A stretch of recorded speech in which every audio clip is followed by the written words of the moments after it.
दुनिया का पहला शिवलिंग कहाँ प्रकट हुआ? किसने देखा सबसे पहले? जानिए रहस्य शिव पुराण से। आज आप सभी को मैं इस वीडियो में बताने जा रही हूँ। उससे पहले दोस्तों, यदि आप सब मेरे चैनल पे पहली बार आए हो तो प्लीज़ हमारे चैनल को सब्सक्राइब ज़रूर कीजिएगा।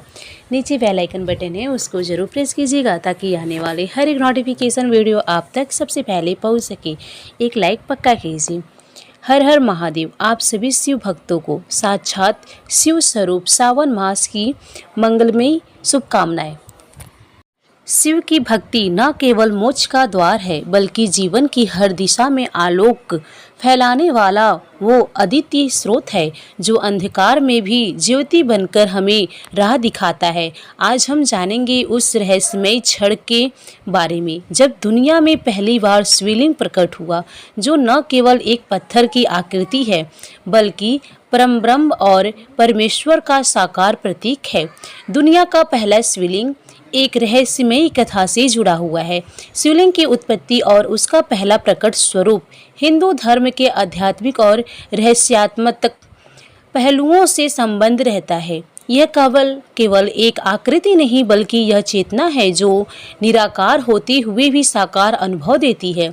युगों से लोगों के मन में यह प्रश्न है, दुनिया में सबसे पहला शिवलिंग किसने देखा? वो कहाँ प्रकट हुआ और उसका क्या रहस्य है? सृष्टि के आरंभ से पहले ना आकाश था, ना पृथ्वी, ना जल, ना अग्नि, यहाँ तक कि समय भी मौन में लीन था। केवल एक ऊर्जा थी, अदृश्य, अगोचर, अज्ञेय। वो था परम ब्रह्म, वह था महाशून्य, वही था शिव। हिंदू धर्म ग्रंथ में शिव कोई सामान्य देवता नहीं बल्कि संपूर्ण ब्रह्मांड की चेतना है और उस चेतना का प्रथम दृश्य स्वरूप ही है। शिवलिंग एक पौराणिक कथा बताती है कि ब्रह्मा और विष्णु के मध्य श्रेष्ठता को लेकर विवाद हुआ। ब्रह्मा ने स्वयं को सृष्टिकर्ता मानते हुए सर्वश्रेष्ठ का, बल्कि विष्णु जो पालन करता थे स्वयं को अधीन महत्वपूर्ण मानते थे। तभी एक दिव्य, रहस्यमय और तेजस्वी अग्नि स्तंभ प्रकट हुआ। यह स्तंभ इतना विशाल था कि उसका कोई सिरा और आधार दिखाई नहीं देता था।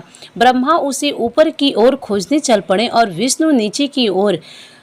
सहस्त्र वर्षों तक यात्रा करने के बाद भी किसी को भी उस स्तंभ का अंत न मिला। विष्णु ने सत्य स्वीकार करते हुए हार मान ली, परंतु ब्रह्मा ने छल का सहारा लिया और केतकी पुष्प को झूठा साक्षी मानकर कहा कि उन्होंने स्तंभ का शिखर देख लिया।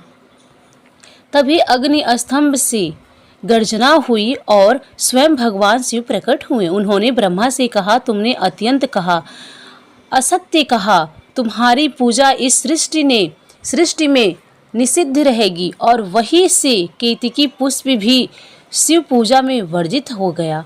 शिव ने विष्णु को सत्यवादी होने के कारण आशीर्वाद दिया, तो मेरी कृपा के पात्र हो। यही क्षण था जब शिव स्वयं अग्नि के अत्यंत स्तंभ के रूप में प्रकट हुए और वही अग्नि स्तंभ ही था संसार का पहला शिवलिंग। ये कोई मूर्ति नहीं थी, ना ही मानव रूप। यह था ज्योति, ऊर्जा, ब्रह्मा चेतना, अत्यंत और अविनाशी। तमिलनाडु स्थित अरुणाचल पर्वत को वही स्थान माना जाता है जहां यह शिवलिंग पहली बार प्रकट हुआ और आज वहां अरुणाचलेश्वर मंदिर है जहां अग्नि तत्व के रूप में शिव की पूजा होती है। शिवलिंग का आकार गोले और बेलनाकार होता है जो ब्रह्मांड की संरचना का सूक्ष्म प्रतीक है। इसका ऊपरी भाग ऊर्जा का स्रोत और निचला भाग स्थिरता को दर्शाता है। वैज्ञानिकों ने भी स्वीकार किया है कि शिवलिंग जैसी आकृतियां ऊर्जा केंद्रों के रूप में कार्य कर सकती है और कई प्राचीन शिवलिंगों के आसपास विद्युत चुंबकीय ऊर्जा पाई गई है। तांत्रिक परंपरा में शिवलिंग केवल पूजा का माध्यम नहीं बल्कि साधना और ध्यान का केंद्र है। साधक इसे ब्रह्मांडीय द्वार मानते हैं जहां से आत्मा शिव से एकाकार हो सकती है। प्राचीन ग्रंथों में वर्णन है कि कई सिद्धों ने शिवलिंग पर ध्यान करके कुंडलिनी जागरण, सिद्ध प्राप्ति और मोक्ष पाया है। कुछ संत मानते हैं कि दुनिया का मूल शिवलिंग कैलाश पर्वत में स्थित है, जो सामान्य जनों से अदृश्य है और केवल उच्च साधना से ही प्रकट होता है। कहा जाता है कि कैलाश के भीतर एक गुप्त गुफा में स्फटिक लिंग स्थित है, जो किसी भी प्रकार स्रोत से अधिक तेजस्वी है। तिब्बती साधना प्रसिद्ध में भी कैलाश को ब्रह्मांड का केंद्र माना गया है। इस प्रकार शिवलिंग कोई मूर्ति या प्रतीत मात्रा नहीं, बल्कि साक्षात शिव की उपस्थिति है। दुनिया का पहला शिवलिंग वो अग्नि स्तंभ था जो ब्रह्मा और विष्णु की परीक्षा के समय प्रकट हुआ। यह लिंग न आकार है न निराकार, यह ऊर्जा है, चेतना है और शिव स्वरूप है। और आज भी वो शिवलिंग न केवल अरुणाचल में पूजित है, बल्कि हर साधक के हृदय में प्रज्वलित है, क्योंकि शिव को देखने के लिए आंखें नहीं, श्रद्धा चाहिए। शिवलिंग को समझने के लिए तर्क नहीं, समर्पण चाहिए। शिवलिंग का विस्तार सप्तद्वीपों में शिव की उपस्थिति का प्रतीक है। भगवान शिव, जिनका कोई आरंभ नहीं, कोई अंत नहीं, केवल एक कैलाश या अरुणाचल तक सीमित नहीं थे। सृष्टि के हर कोने में, हर द्वीप में, हर लोक में उनका अंश मौजूद था। शिवलिंग उस दिव्यता का ऐसा रूप है जो धरती के अलग अलग स्थानों पर ऊर्जा केंद्र के रूप में स्थापित हुआ। पुराणों के अनुसार सृष्टि के आरंभ में शिव ने ब्रह्मा और विष्णु के आग्रह पर अपने अलग अलग रूपों में अवतरण किया। वहीं यही अवतरण बाद में ज्योतिर्लिंगों के रूप में पृथ्वी पर प्रकट हुए। हर ज्योतिर्लिंग का स्थान कोई साधारण स्थल नहीं था, वे सभी विशेष ऊर्जा नाभिकीय थी, जिसने ब्राह्मणीय चेतना पृथ्वी पर प्रभावित होती है। अब बात करते हैं उन 12 दिव्य ज्योतिर्लिंग की, जिन्हें शिव के अत्यंत स्वरूपों के रूप में माना जाता है और जिनका संबंध पहले शिवलिंग की अग्नि ज्योति से जुड़ा हुआ। एक सोमनाथ गुजरात सबसे प्राचीन माने जाते हैं ज्योतिर्लिंग, जहां चंद्रदेव ने शिव की आराधना करके इसे स्थापित किया था। यह पहला स्थान था जिसने शिव को रोग निवारक के रूप में पूजा। दूसरा मल्लिका अर्जुन आंध्र प्रदेश, यहाँ शिव और पार्वती दोनों की उपस्थिति मानी जाती है।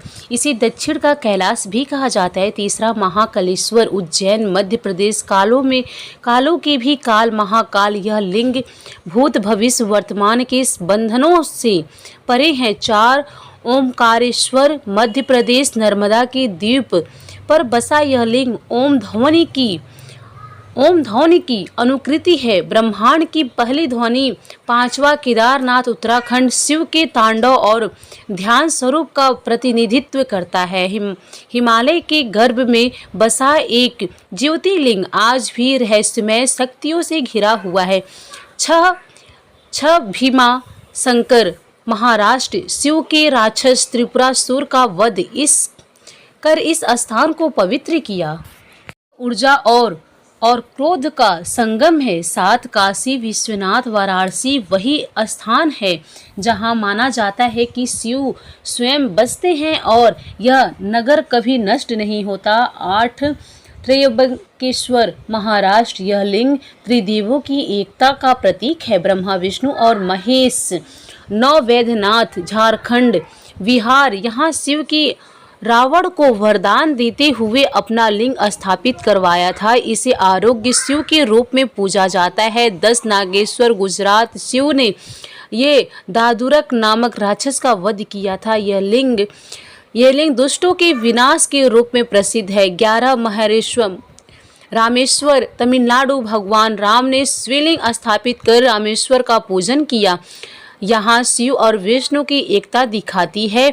12 घृणेश्वर महाराष्ट्र और अंतिम ज्योतिर्लिंग है जहाँ शिव का दशा और करुणा स्वरूप प्रकट होता है। यह 12 ज्योतिर्लिंग धरती पर किसी रेखीय गणना से नहीं बने, बल्कि इसके स्थान ब्राह्मणी ऊर्जा केंद्रों के आधार पर तय किए गए हैं। आधुनिक विज्ञान इन्हें जियोमैग्नेटिक पॉइंट्स या वटक्स पॉइंट्स कहता है और जिससे पृथ्वी पर ऊर्जा बहाव नियंत्रित होता है। शिवलिंगों की स्थापना वहीं हुई जहां धरती की चेतना सबसे अधिक सक्रिय होती है। यही कारण है कि इस स्थानों पर ध्यान, पूजा और मंत्र उच्चारण का प्रभाव कई गुना बढ़ जाता है। इन ज्योतिर्लिंगों के साथ हजारों रहस्यमयी और चमत्कारी घटनाएं जुड़ी हुई हैं। सोमनाथ पर हुआ 17 हमले भी इसे मिटा नहीं सके। हर बार शिवलिंग फिर से प्रकट हो गया। काशी विश्वनाथ में मंदिर तोड़े गए पर शिवलिंग पुनः धरती से बाहर आ गया। केदारनाथ आपदा के समय पूरा गांव बह गया पर शिवलिंग अड़ग रहा। रामेश्वर में समुद्र तट पर स्थित शिवलिंग आज भी लहरों के बीच असुदृढ़ है। यह घटनाएं बताती हैं कि शिवलिंग कोई पत्थर नहीं बल्कि एक जीवित ऊर्जा है जिससे नष्ट नहीं किया जा सकता।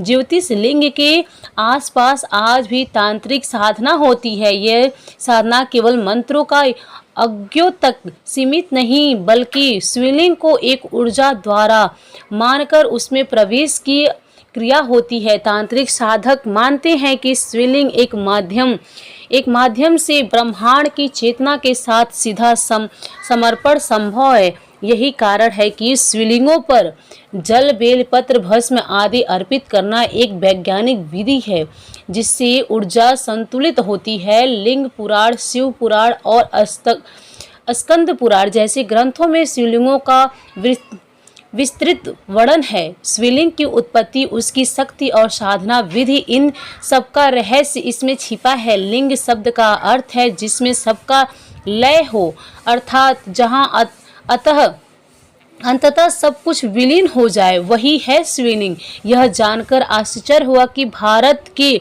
बाहर भी शिवलिंग पाए गए हैं। कंबोडिया के अंगकोरवाट मंदिर में विशाल शिवलिंग स्थापित है। इंडोनेशिया, नेपाल, थाईलैंड, श्रीलंका में अनेक प्राचीन शिव मंदिर हैं। कई विद्वान मानते हैं कि पहले शिव उपासना पूरी एशिया में फैली हुई थी। यह सिद्ध करता है कि शिव और शिवलिंग केवल भारत एक सीमित नहीं बल्कि एक वैश्विक चेतना का प्रतीक रहे हैं। शिवलिंग को प्राचीन काल में श्रद्धा और आस्था का केंद्र माना जा रहा है, परंतु आधुनिक युग में वैज्ञानिकों ने भी शिवलिंग की बनावट, प्रभाव और ऊर्जा को लेकर गहन अध्ययन किया है। अनेक शोधों में पाया गया है कि शिवलिंग न केवल धार्मिक बल्कि ऊर्जा संतुलन और ब्रह्मांडीय मंडल का भी प्रतीक है। एक शिवलिंग की बनावट और ऊर्जा। शिवलिंग की बेलनाकार संरचना चुंबकीय ऊर्जा को आकर्षित करती है। इसकी सतह पर जल या दूध अर्पण करने से विद्युत ऊर्जा और स्पंदन उत्पन्न होते हैं जो मानसिक शांति और ध्यान की उपस्थिति को गहराते हैं। दो ब्राह्मणी प्रतिरूप शिवलिंग का ऊपरी गोल हिस्सा ब्रह्मांड का सिरा, निचला बेलनाकार भाग ध्रुवीय दूरी और नीचे की गोलाकार वेदी संपूर्ण ब्रह्मांड की आधारशील है। यह मंडल हमें गैलेक्सी और ब्लैक होल और ब्रह्मांड के स्पिनिंग सिस्टम की याद दिलाता है। आधुनिक खगोल वैज्ञानिक मानते हैं कि ब्रह्मांड की उत्पत्ति एक सिंगुलैरिटी से हुई, एक बिंदु जहां समय, स्थान और ऊर्जा एकीकृत थे, और यह अवधारणा आश्चर्यजनक रूप में शिवलिंग से मेल खाती है। शिवलिंग की आकृति एक ऐसी ऊर्जा संरचनात्मकता है जिसमें सारा अस्तित्व विलीन हो सकता है। जैसे ब्रह्मांड बिग बैंग से फैला, वैसे ही शिवलिंग भी विस्तार और संकुचन दोनों का प्रतीक है। भारत में कई प्राचीन मंदिरों में शिवलिंग के ऊपर स्थापित कलश और ऊर्जा संरचना भी इस सिद्धांत को बल देती है। सदियों से शिवलिंग केवल पूजा का स्थान नहीं रहा, वो ध्यान और समाधि का केंद्र भी रहा है। महर्षि पतंजलि, अगस्त्य, वशिष्ठ और अन्य कई ऋषियों ने शिवलिंग के समक्ष साधना कर अतिमानवीय शक्तियां प्राप्त की। प्रसिद्ध साधक अनुभव गोरखनाथ ने कहा, जहाँ लिंग है वहीं ब्रह्म है, वहाँ केवल देखना ही पर्याप्त है। तिरुमूलर तमिल सिद्ध योगी ने शिवलिंग पर ध्यान करते हुए कहा, उसकी ऊष्मा मेरे भीतर प्रज्वलित हो गई। रामकृष्ण परमहंस ने दक्षिणावर्त में शिवलिंग के सामने ध्यान में ब्रह्मानंद का अनुभव किया। तांत्रिक परंपरा में शिवलिंग को नाभि बिंदु माना गया है, जहां साधक अपनी चेतना को केंद्रित करता है और धीरे धीरे कुंडलिनी शक्ति को जागृत करता है। कहा जाता है कि शिवलिंग पर निरंतर ध्यान करने से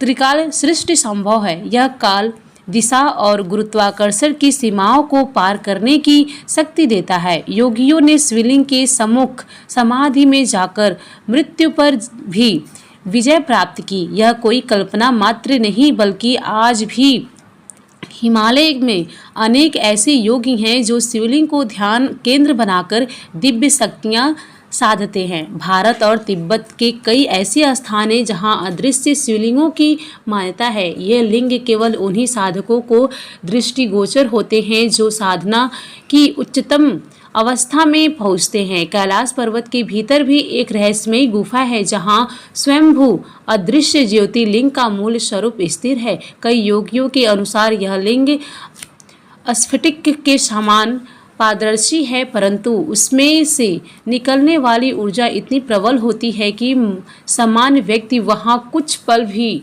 नहीं टिक सकता।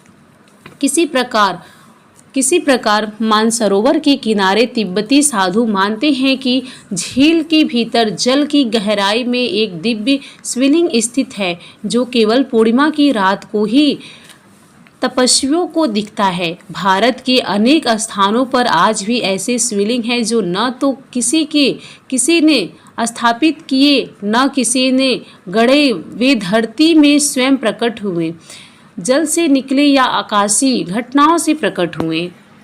उत्तरकाशी के त्रेता गुफा में एक रहस्यमय लिंग दीवार से बाहर निकला हुआ, जिसे स्पर्श करते ही शरीर में कंपन होता है। मुंबई की जोगेश्वरी गुफा में एक स्वयंभू लिंग अंधेरे में प्रकट होता है, जो केवल दीप की ज्योति में चमकता है। महाराष्ट्र के भीमाशंकर वन में मूल शिवलिंग घने जंगलों के बीच छिपा है, जिसे पाने के लिए हफ्तों की कठिन पदयात्रा करनी पड़ती है। अब प्रश्न उठता है कि क्या शिवलिंग को अंतरिक्ष के बीच कोई संबंध है?